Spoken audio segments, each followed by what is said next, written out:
The show's about to start. Are you ready?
Hey guys, what's going on? Welcome to the show. This is Sports with Strawberry Ice.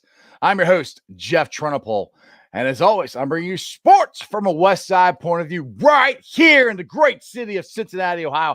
Home of the, say it with me, people, the first place Cincinnati Reds. I love it. Now, do me a favor, if you found the show, hit that like and subscribe button, smash that thumbs up. I'm up to 936 subscribers. That is awesome. I appreciate every single one of you guys.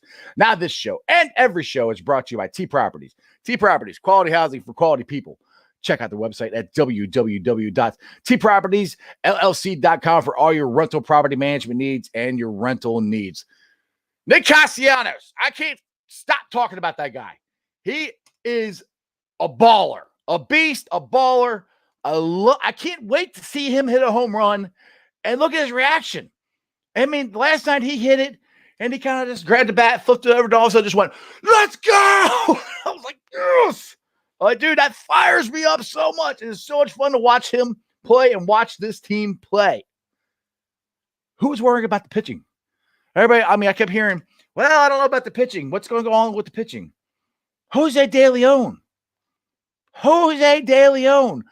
Made his first start since 2016. He gave up a home run in the first inning, but after that, he had 9 strikeouts. Oh, by the way, he also got his first major league hit. Pretty good. Nick Cablastos. Like I said before, he's batting .533. He just got his 500th RBI in his career. He belted a solo home run in the 7th inning to give the Reds a 3-2 lead. AG, I was talking about him yesterday. We need to get him in. He showed up. It was a little shaky. Got his first save of the year. This is just the stats of what the Reds offense is doing. It's ridiculous. Look, check these out. Cincinnati Reds batting average. First with runners on third, less than 2 outs. First, with runners in scoring position, 17 for 40, 425 clip. Second, with runners on base, 23 for 60, 11 bases on ball, only 12 Ks. That's a 383 clip. Second, in runners in scoring position with 2 outs, 10 for 23. That's a 435 clip. We got more. I'm not done. Check this out. Reds batting average on balls in play, 316. The major league average is 292. Now look, last year, 2020, they were 245. 21 points worse than the lowest team. They're at 316 this year, people. If you're not excited about the Reds, then I don't know what to tell you. If you can't just enjoy what is going on right now for the moment that is happening, you're just a miserable baseball fan, a miserable sports fan. Because I had people going, oh, well, it's just the beginning of the season and, we'll see what happens. And you're right. Who knows? But right now we're 4-1. Enjoy it. Enjoy it, people. It's great. I mean, the last 2 years, we were 1-8 and 2-5. We are 4-1. That is awesome. Just enjoy the moment. I don't know if it's going to keep going all year. I mean, the Castellanos batting .533, Jonathan India batting .400. They're not gonna keep that batting average up all year. Joey Votto, he's off to his typical slow start. I'm not worried about Joey Votto. He always starts off slow. What I like about Joey, he's swinging. I mean, and when he's making contact, he's making good contact. And so I'm not worried about him. I think the swing change is going to be good because we're going to need Joey Votto down the stretch and later in the season. Because we're doing all this. We got one guy hitting 500, another guy hitting 400. Moustakas is coming around. DeWink is going to be back in the lineup here soon. I don't think he's starting tonight, but he was out with a stomach bug. Shogo Akiyama is on the mend. They're saying David Bell, actually, C. Trent Rosecrans reported from David Bell that Shogo is hoping to appear in a game in Louisville near the end of the month. So he's probably a month away from getting back. But that's another offensive weapon we can have back. The only drawback right now is, can Geno play good enough at shortstop to his errors to not affect the team? Because he's a little scary, and that's what I said. I wanted him at shortstop. I thought it was the best option, and I said he's not going to be a great shortstop, but it's just getting started.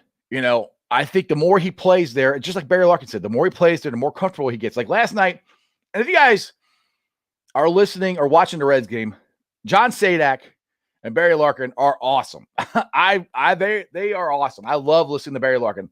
And what he said last night on Geno's it wasn't an exchange. He got the ball and it slipped out of his glove. And Barry Larkin's talking like, well, as a shortstop, you need to move forward to the ball, reach for the ball, and then get away from the base and make your throw that way.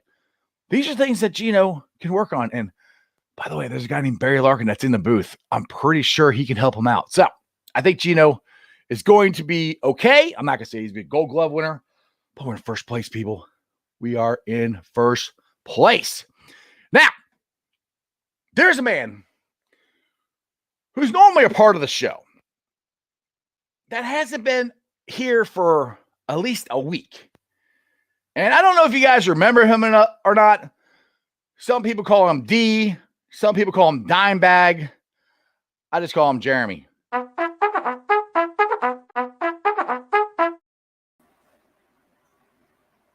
He's back! What an introduction, man. What an introduction. You know what? I think that's why when life gets in the way, it makes it that much better to come back and have my name put on the screen. I don't know. Maybe I'm a psychopath. That could be what it is. How you been, Jeff? Good, man. I am enjoying the hell out of the Reds. I figured you would be, man. I have to watch it through a glass box at work, but boy, I tell you what, the only thing that let me down, I've missed a few things, so I wanted to refresh your memory on some things you might have missed. What's up? Justin Fields ran a 4.38. Who? Justin Fields. The Ohio State quarterback. Yeah. See, that would have been nice that you could have said that last week when his pro day was. I missed that. Yes, I know. You've been dying. People, trust me. Him not being on the show is killing him. He is blowing my phone up about Justin Fields this, Justin Fields that. I'm like, dude, you could have came on the show, but I can't. Anyway, go ahead, Jeremy. Go ahead, Jeremy. No, I was just messing with you, man. I was going to go on for a couple more. I like. Did you see how we're 0-1 in Cincinnati? I mean, my Lord. My favorite pitcher completely let us. That was last week too. What? That was last week too. Yeah. Okay. All right. Well, I'm in the game now. We're 4-1 now. 4-1. And check this out. Hang on a sec. Check this out. I love it. Let me see if I can find it here real quick. Bring it up. Where's that? Oh, I missed it. Where's that picture at? Oh, that was the background. See, I should have brought this up on the computer before I started talking about it. But look at this. Bam! Ooh. First place, baby. Let's go. I'm talking about first place. 3-1. Hey, man. First place. You can't beat it. What we got? That's an old one. We're 4-1 now, but that's okay. Yeah. 3-1. Sorry. We'll be. Sorry, my bad. I'm getting ahead of myself. We'll be 4-1 after tonight. Yeah. We've only got 150 games to play or whatever still. So, but hey, I do like this, Jeff, because as we've talked about in the past, man, normally, we play very well towards the All-Star break and then kind of fall apart. But the team last year didn't do that. This team this year, young, hungry, they're going to make mistakes. But, man, you know what? I see a solid team in Cincinnati. I hate to give Bell much credit over 5 games, but one thing I'll give Bell credit. And like I said, I want to be wrong about him. I mean, and we haven't had a whole lot of situations where he's had to make a lot of decisions, so that will come. But the biggest thing is he hasn't messed with the lineup. I mean, he's pretty much put everybody in the same batting order the whole time, which is great because he mixes the matches too much. I mean, with Winker out, he just put Nyquist at the leadoff spot and left everybody else in the same spot. That's great because they're hitting so good. And I know Votto, well, you had a batting average. He's not hitting very good right now, but I'm not worried about it. What is he, 196 or something you said? Yeah. I'm not worried about him. Might even be a little less, but yeah. Go ahead. I'm not worried about him because I like his hitting approach, and I like the way he's just swinging, dude. He actually looks comfortable. This whole team looks comfortable, looks relaxed, looks like they're having an absolute freaking blast. I mean, Nick Castellanos last night, he was on. I tweeted out he's on MLB tonight, and he how did he put it for playing last year in front of no fans? Oh, that's what it was. From playing in front of no fans last year to playing in front of fans last year. He said last year was trying to play. It's like trying to dance without music. I thought that was a pretty good analogy. So these guys are fired up that us fans are back in the stands. And you can see it. Nick Castellanos, one thing he said, he goes, I don't know Cincinnati. I don't know what the fans are like because I never got to experience it. Nick, I know you're watching my show. We freaking love you. You are awesome. I want you to be a Red the rest of your freaking career.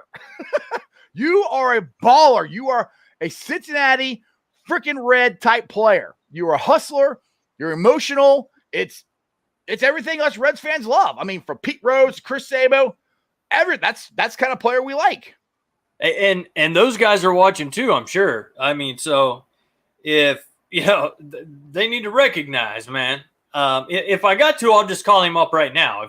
Would you please? Yeah. Let's see here. Oh, my battery's dead, Jeff. I'm sorry. I was going to call him, and it just didn't work out. Yeah, Winker's not in the lineup tonight. I know that, but he is available. He's back with the team, so he might pinch hit or something. I mean, Senzel, he got hurt opening day, and then they said he wasn't in the lineup the next day, and then he didn't start. Then he came back and played. And Aquino, the Punisher, he got a home run this weekend. Yeah. Dude, right now everything's going great for him. Go ahead. What? How do you feel about like I said, dude? I've been pretty slammed in. Haven't had a lot of time to listen to everything. I've wrote everything I've heard down. But how do you feel about the 2-game suspension, man? Over stupid. It's over a flip stupid. bat. The thing that kills me. Yeah, I'm glad you brought this up. I kind of talked about it a little bit yesterday. Yadier Molina literally bumped into the umpire. That is an automatic ejection, and nothing happened to him. Nothing. The only one that got thrown out of the game was Nick, and all he did was stand up and go, "Yeah, go," and then after that he backed away. Everybody came out. He didn't do anything. He didn't swing. He didn't do nothing. So normally, if they have what they call it a bench clearing brawl, it wasn't even a brawl. Nobody fought. They just came out and yelled at each other. That's all it was. And normally, fine him, fine. I got no problem with that. But to eject him and suspend him for 2 games for standing up and going, "Blake, is ridiculous." And like I said, Yadier Molina freaking shoved an umpire, whether he meant to do it or not. That's an automatic ejection. It's like touching a referee in football, man, or pushing him down or nudging him to the ground, whatever. It don't make any sense. And, dude, just because we are grown men, we grew up playing this game to, well, I don't know if we all did. You did. You played some baseball, didn't you? Oh, yeah. Okay, yeah. Yeah, I mean, just high school here, but – you get excited about. Yeah, I played high school baseball. I didn't play minor leagues or nothing. I didn't even. Varsity, though. Just saying, varsity baseball player right here. Thank you. That's it. I didn't. Not college, none of that. But you get excited, man, and after I'll tell you what really set me up for the Reds, and we were talking during the first game, and I said, "Man, it's over, Jeff. It's over." And then, of course, in Jeff the Iceman style, he goes, "Jeremy, dude, it's never over, baby. We're coming back. We're coming back." And I'll be damned. We almost did. I mean, we put up enough runs. Opening day. Like if we didn't give up 12 freaking runs, we would have came back and won that game. Exactly. And when you're in a game like that, and you still have a chance to pull it out. Hey, man, let me tell you something. I mean, they put up big numbers in each game, really. And, hell, 11 runs, we could have sat back on, in the first game, sat on the bench and went on home, whatever. But hell no, man. They came back. They wanted to play. They're playing to win, and that's what I like to see. And the thing is that I like last year's team that drove me freaking nuts is – we'd have like one inning where we'd score like 3 runs, and that would be it. Right. This team, the way they're playing right now, we're never out of any game. Because the thing that they're doing that I complained so much about last year is they never added on runs. This year, they're adding on runs and more runs and more runs and more runs, and they're not stopping. And that's what I say. When you have a chance to put your foot on a team's throat and stomp on it, that's what you have to do, and that's what this team is doing right now. Are they going to do it every single game? Probably not. It's 162 games, but at least the aggressiveness is there. The professional at bat is there. Everything that all of us Reds fans were so frustrated with them last year, they're doing it this year.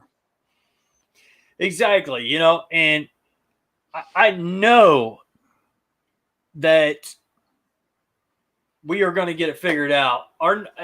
We didn't put Castillo at the front in the front lines, man. The number one, because he's junk. He had a bad game.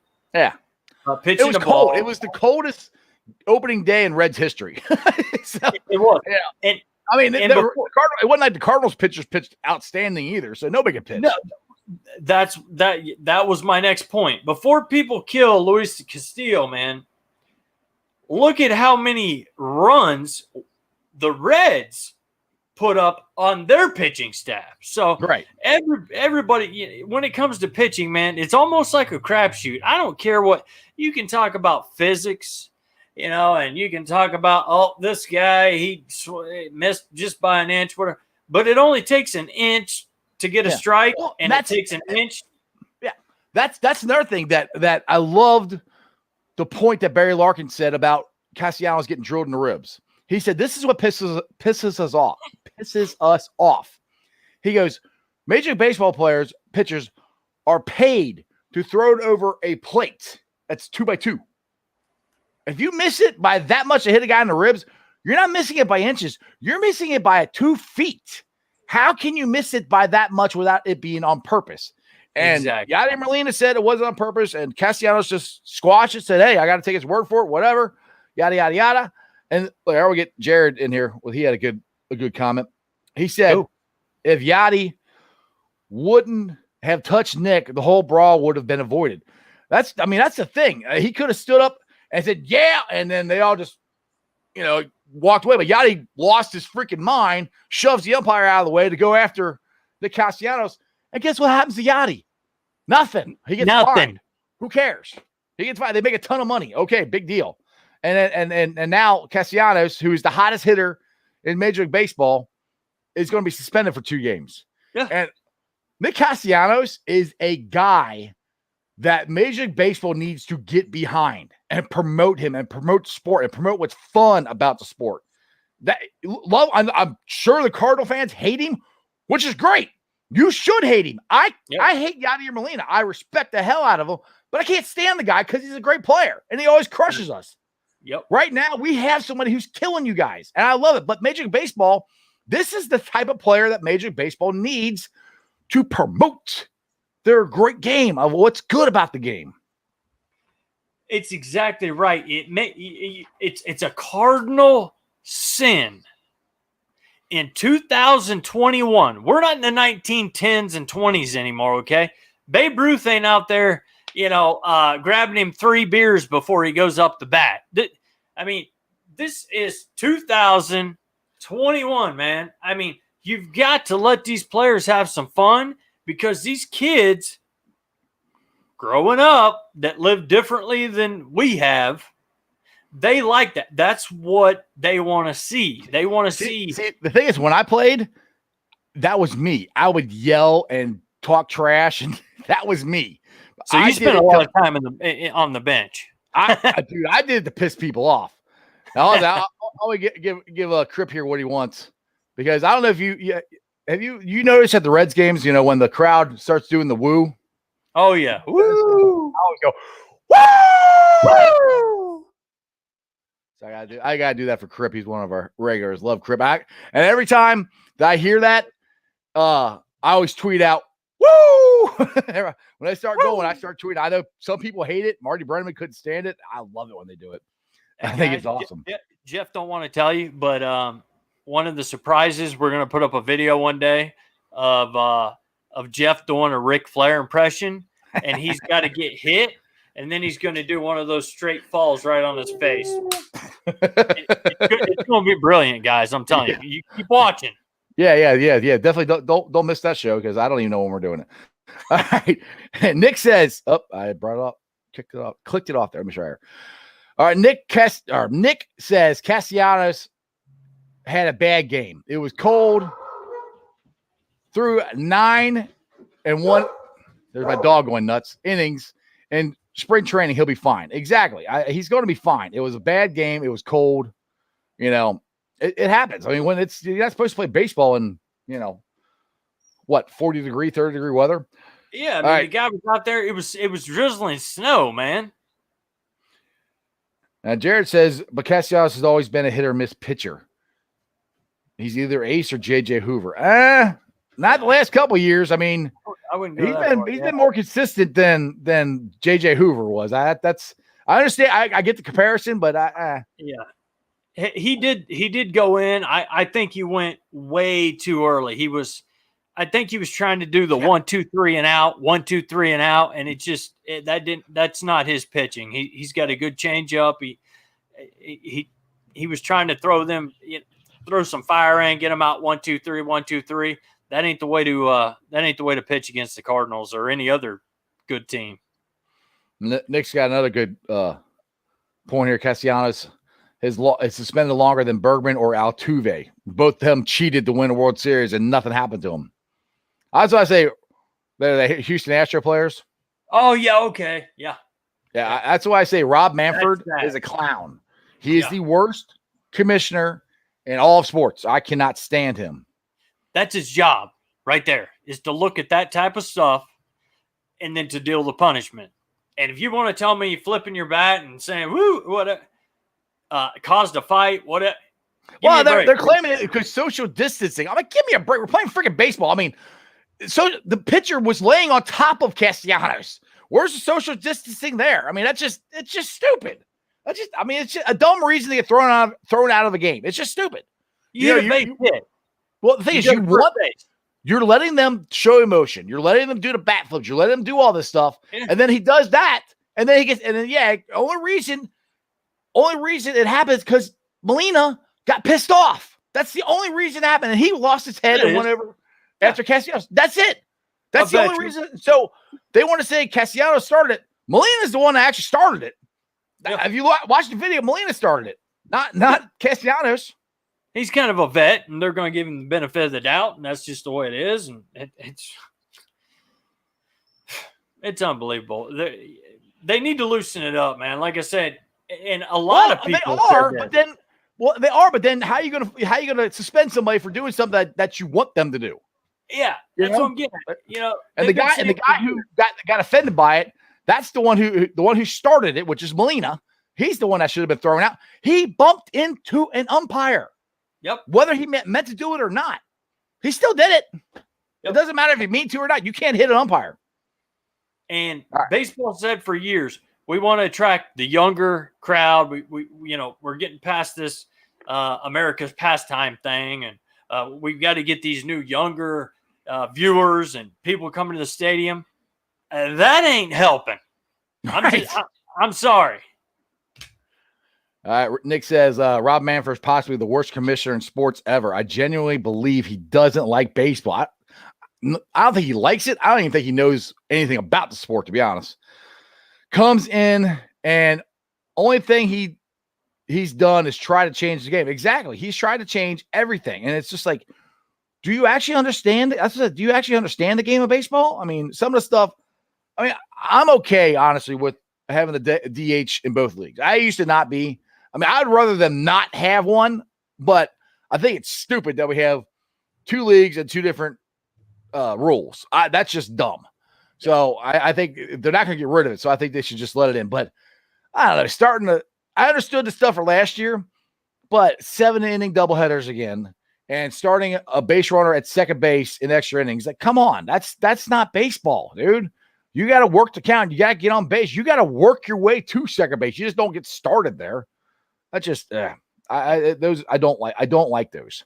No. All right, Jared. Rob Manfred called the trophy just a piece of metal. Yes, the World Series trophy called it just a piece of metal. Exactly. Mm-hmm. Yep. He has no respect for the one thing that all of us fans, all these players, the one thing we all want is that piece of metal, that trophy. It's not a piece of metal. It's a World Series championship trophy. That's what we want. So that's why I can't stand Rob Manfred. He is. I wasn't a huge Bud Selig fan at first, but actually, if you look at what he did, he actually was a pretty good commissioner. And that's where I'm kind of surprised that this guy is the one to replace him, because he's not. I won't say he's nothing like him, because Selig did try to change stuff, but Selig tried to change stuff, I think, for the better of the game and for promoting the game, expand the playoffs, stuff like that.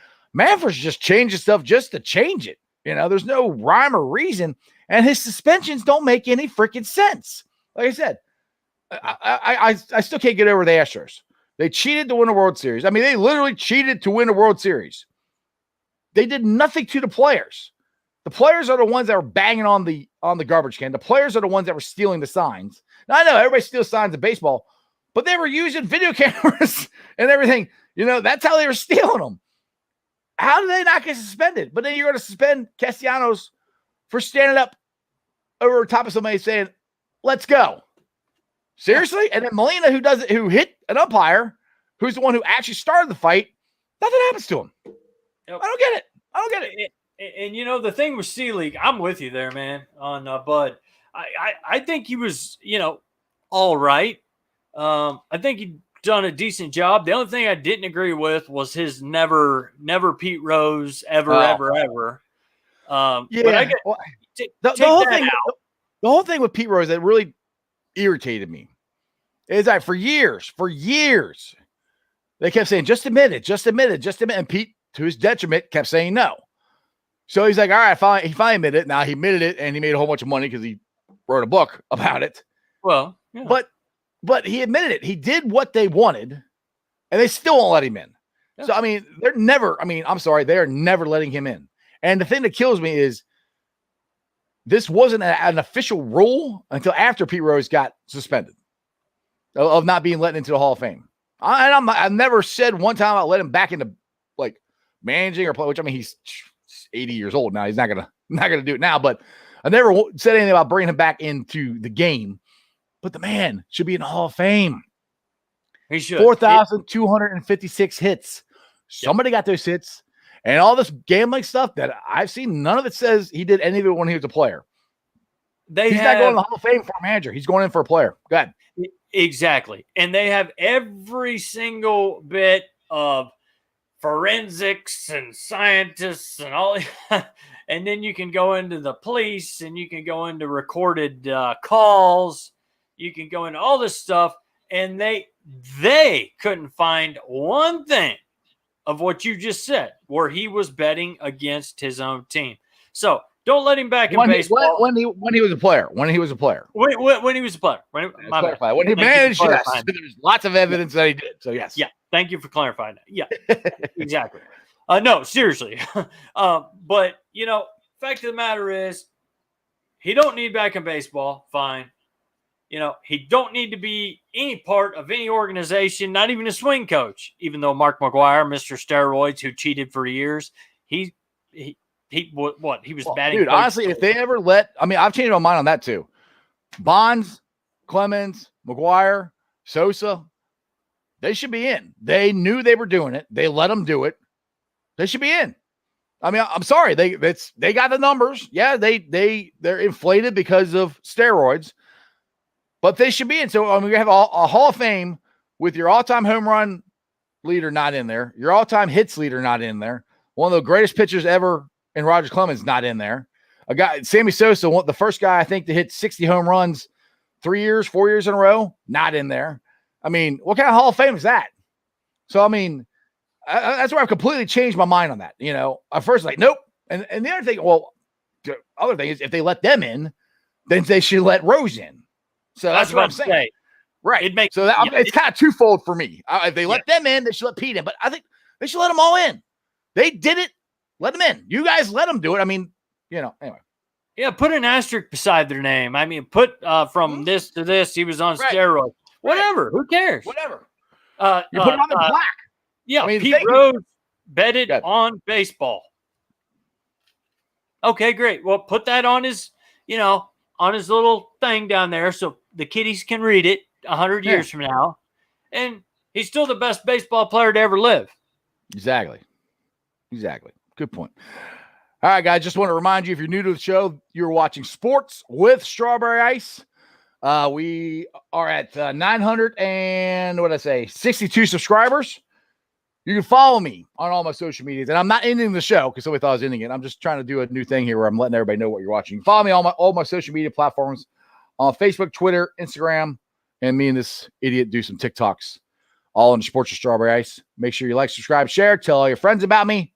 Let's get back into this. Let's get into the Bengals talk here. And there was a story that came out about what do you think the chances are of the Bengals reuniting with Geno Atkins? You know what? There are stories out there, and so far from what I've read, there is nothing, no teams, no anything right now really coming hard after Geno Atkins. And let me tell you something. If we can get a hometown deal, a good 1-year contract, he get healthy. Let's see what he's really got when there's no rumors that he's hurt. Hell, he was hurt. Put him behind put him beside Daniels, put him beside Reeder, let him Open Joby. exactly. You know, Dude, I mean, I would love it because the thing is, I think he can still play. I really do. I think that shoulder injury really hampered him last year. Yeah. And I would love him to stay a Bengal and retire a Bengal. You know, he's only gotten, I don't know, maybe 3 years, maybe at the most. Yeah. Maybe longer. That's probably about it. But I'd love to see him come back there. But good I want to get these two little mock drafts that two of my I assume they're viewers. They tweeted them out to me. And if you guys take the time to tweet me out stuff and want me to put it on the show, I will do my best to put it up there. So I said I would. And let's see. I think let's see, which one's this one? Okay, this is the first one. This should be from Kenneth Dripple. I think I'm saying it. And I actually love this.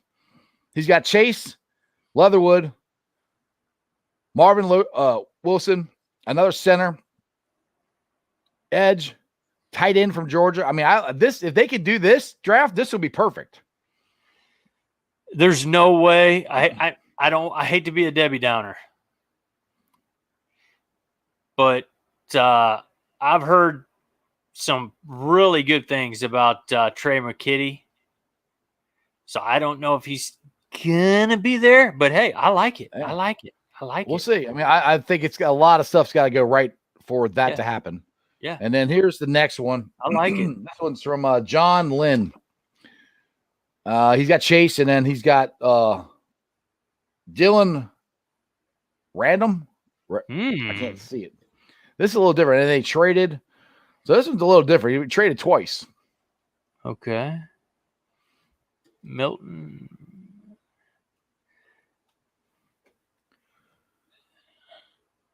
Well, I mean, he's got Jonathan Cooper from the Buckeyes coming about the 7th pick. That's about the only guy I know other than Chase. Yeah, there's it's a different one. I mean,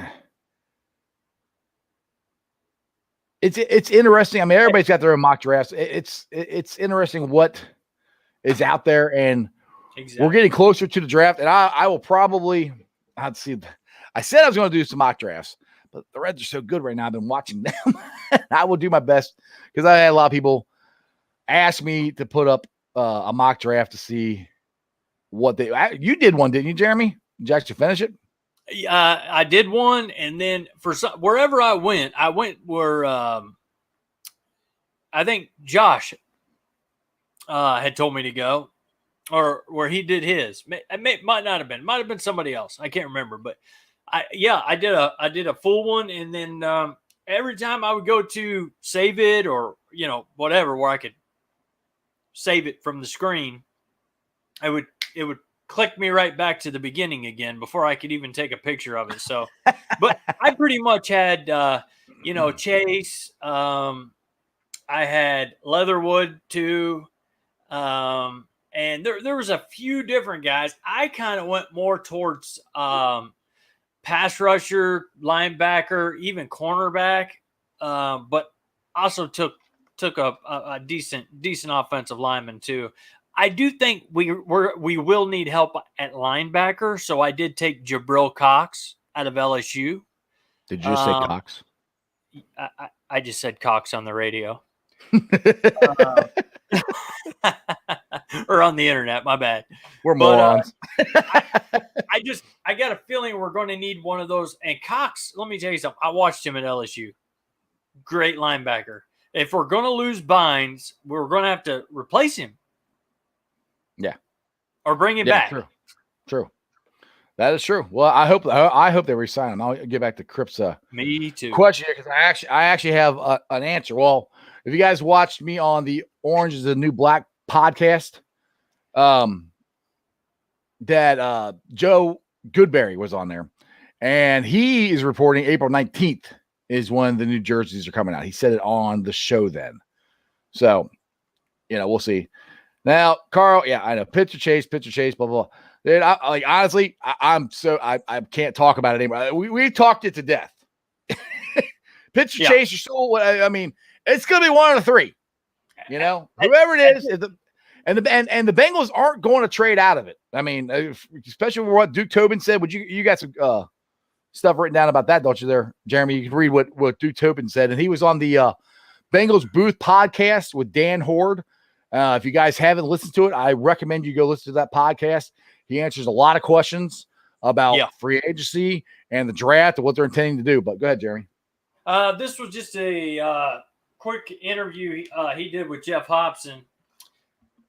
And he said, we feel we're in a good spot. Now, this is straight from, you could call him our GM, really. He is the GM. I don't care what anybody says, but go ahead. Yeah. We feel we're in a good spot. We're going to be careful not to overly be greedy and get out of a spot where we might lose a premier player. And we feel like we can get one of the premier players in this draft. We feel there are enough guys with the 5th pick in the draft to get a real good guy that we feel comfortable with and hits a position of need.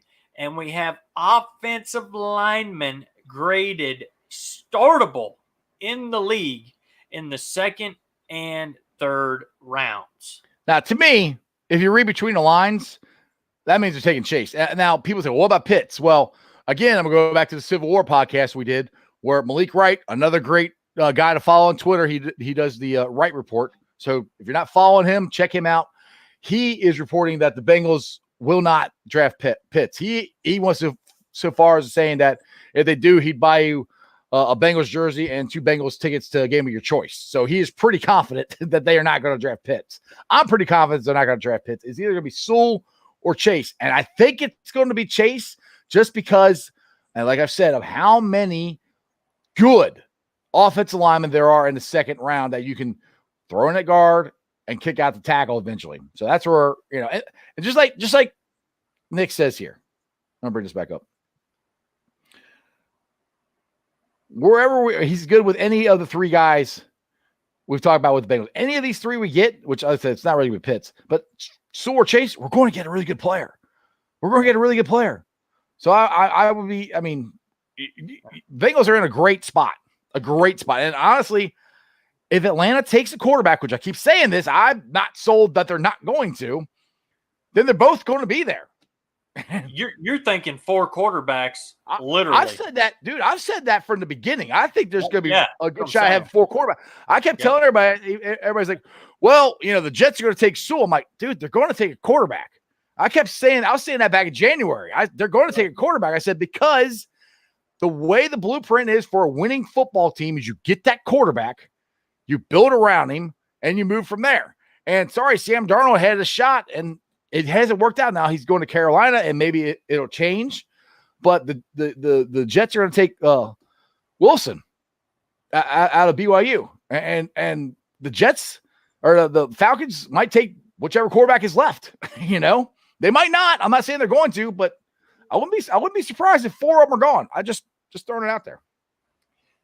Let me ask you this, and I'm going to ask everybody that is watching and who will be watching when they get home from work and all that good stuff later. When it comes to Pitts, do you feel like we've got enough with Zama and Sample where we don't need to spend a number 5 pick on a tight end where we could get one in the 3rd, 4th round that's pretty damn solid? I think we are, because I think I do too. Zama is going to be pretty good. Now, the other thing is there's a guy out there that I think we can get back for on a cheap. And if we get him, I'm not saying he's a starter. He would be your 3rd string, maybe red zone option. He's a pretty good tight end for the Bengals. You remember he's number 85. You remember who I'm talking about? Tyler Eifert. Exactly. He could still get you a touchdown here or there. I would not mind bringing him back. Now, I think he might be closer to June when we might sign him if he gets signed by anybody. Yeah. And get him on a cheap. I don't think that's a bad option. And like I said, I still think they can get a tight end later in the draft. And Joe Burrow can make these tight ends better than what they are. And Uzama, I'm happy with him. I'm always happy. I don't want to put that way. I like the potential that he has, and I like the connection that him and Joe had at the beginning of the year. You could see the growth, man. I mean, right. Each year, actually, from Uzama, he's a tall kid. He's slender. He can't block. We don't know how well he catches, and then he showed everybody, I can block. Even with Dalton, I can catch. I can get down the field. I can jump over people. And when I saw what he did with Burrow, where Burrow was just tossing the ball over everybody's head, it wasn't a jump ball situation. He was just throwing it over their heads, even over the middle. And Uzama was so tall, he could jump up and snag it out of the air, man. That is a mismatch. Exactly. All right, I want to get a little bit, not really Bearcat talk, but just I found out some information today from one of my sources of why we have such a mess going on with the Bearcat basketball team. From what I've been told. So yeah, from what I've been told, I'm not going to name names, but one of the players back in December, January, went to the AD and talked to him about his problems with the coaching staff and what's going on there. The AD, instead of going to the coaching staff and talking to them about what he was presented with, said nothing to John Brandon. So John Brandon didn't know any of this was going on. To me, that's minor league. To me, that's if I'm at a job and I'm ticked off with the way things are going and I don't go talk to my direct boss, I go talk to his boss.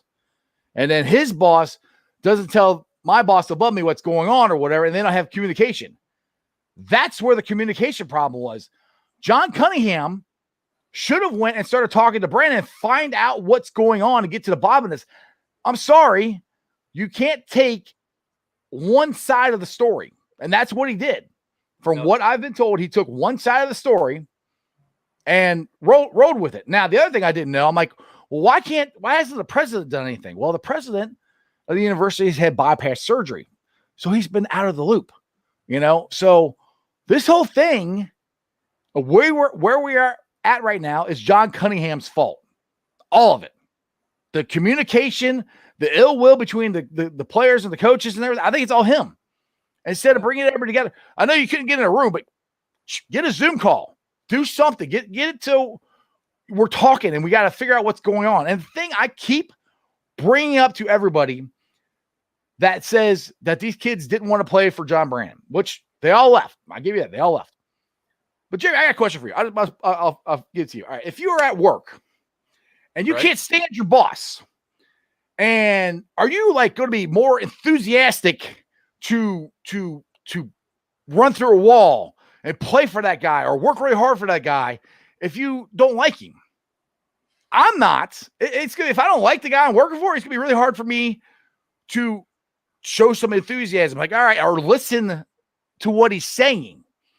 My point to this is, if John Brandon was such a bad coach and these guys could not stand playing for him, then why in the hell did they play so good for him? Yeah, why'd they come back? Championship game. They're one win away from going to the tournament against a team that, oh, by the way, went to the Final Four, with which this guy right here said that Houston was the Final Four team. So if it was so freaking bad playing for John Brandon, why'd you play so good? I don't understand that, and I don't understand Cunningham not talking to Brandon. So this whole, and now we're just stuck with this. So they have no cause. They can't find a reason to fire him without, there's a buyout.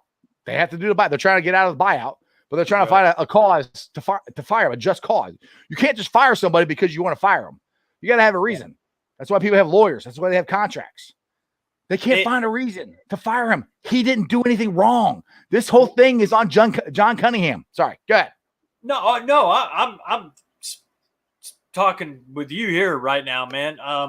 Just out of my own curiosity, what exactly? I've read 100 reports, and I still can't figure out what the hell he did that Right. was so egregious. Right. The thing that I've heard is practices were hard, and he wasn't a very good communicator, which is kind of funny because we're in a pandemic. It's hard to communicate with anybody, but still, if he was such a hard guy to communicate with, then how come they played so good? How come they did exactly what he wanted? If he was such a bad communicator, how come they ran the offense the way he wanted them to? I'll tell you this. You got to be able to communicate something. Yeah. I'll tell you this. At 17 years old, playing baseball, I mean, I'll tell you right now, coaches aren't the best communicators. Okay. I mean, what to their players? I've been called, you know what? I'm just a regular dude, just like anybody else in America, whatever. There's nothing else involved in this situation. But I can tell you that every single player on my team got the same exact, I mean, just a verbal beat down if you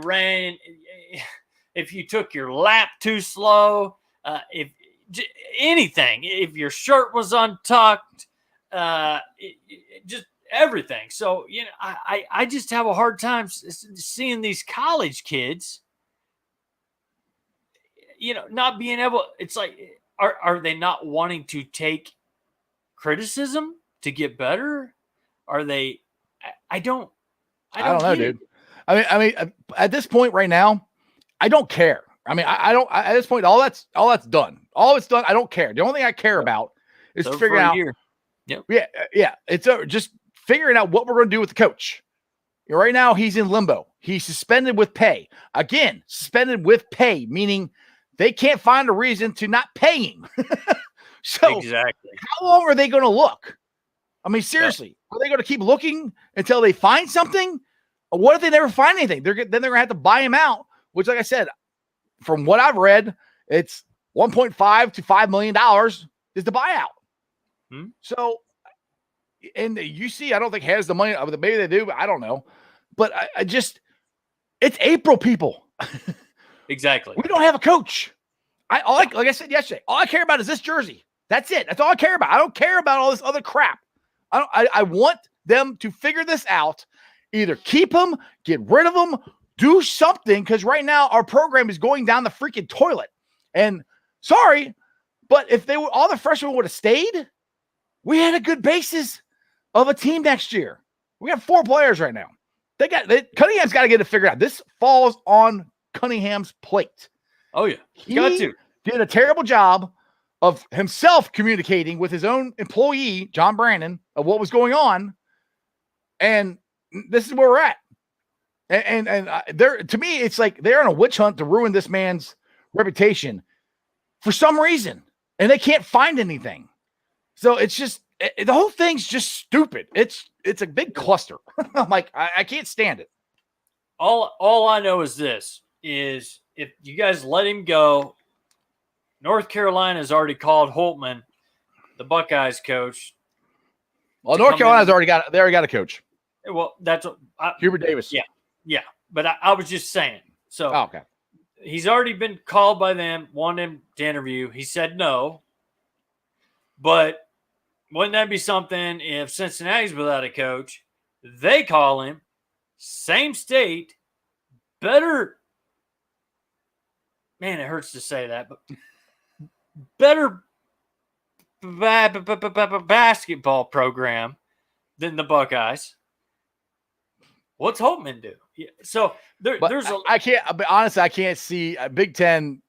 Ohio State's got more money than UC does. I can't see us paying more money than that. So they're not too thrilled with how the Buckeyes played down the end. Right down stretch. Right.